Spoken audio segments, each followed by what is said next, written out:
Bike ও ছোট চার চাকার গাড়ির সংঘর্ষ, মৃত্যু হলো এক যুবকের।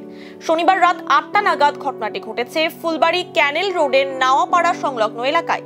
মৃত যুবকের নাম পরিমল সরকার, বয়স 23 বছর। রাজগঞ্জের বিন্নাগুড়ি গ্রাম পঞ্চায়েতের আকারিগঞ্জ বানাভাষা গ্রামের বাসিন্দা ছিলেন যুবক।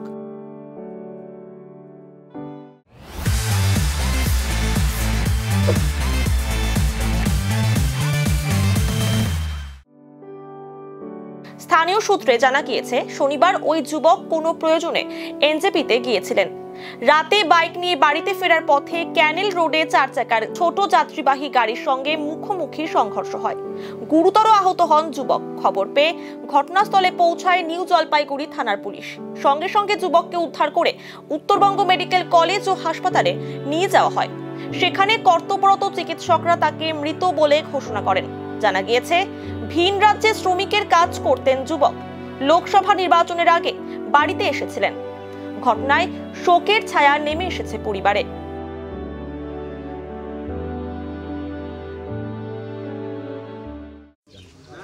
কালকে সারাদিন তো বাড়িতে বাগানে কাজ করছে। কাজ করার পরে সন্ধ্যাবেলা এনজিবি হয়তো কোনো দরকারে, বাইরেও কাজ করে তো, এনজিবি হয়তো কোনো দরকারে যাচ্ছিল। এনজিবি থেকে রিটার্ন আসার সময়ই এই দুর্ঘটনা ঘটে। এটা আপনার ক্যানাল রোডে বাইকের ভিতরে ছিল।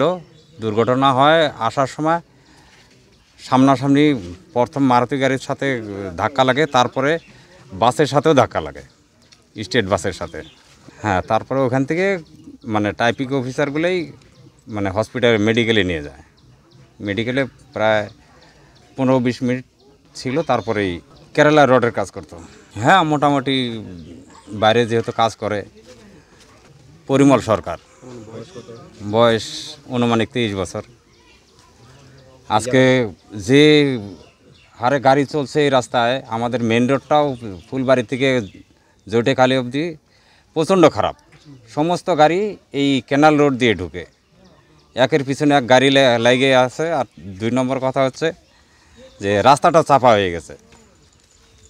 আর গাড়িরও এখন মানে যেভাবে ড্রাইভারগুলো গাড়ি চালায়, মানে কার আগে কে যেতে পারে।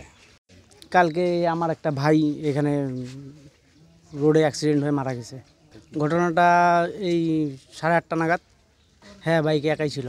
ও কোনো কাজে এনজিবি যাচ্ছিল, এনজিবির থেকে ফেরার পথে অ্যাক্সিডেন্ট হয়। দুর্ঘটনাটা একটা মারুতি গাড়ি ওভার স্পিডে ছিল, ওর বাইকের সঙ্গে লাগাই দিছে। না, মেডিকেলে নিয়ে যাওয়ার পর মারা যায়।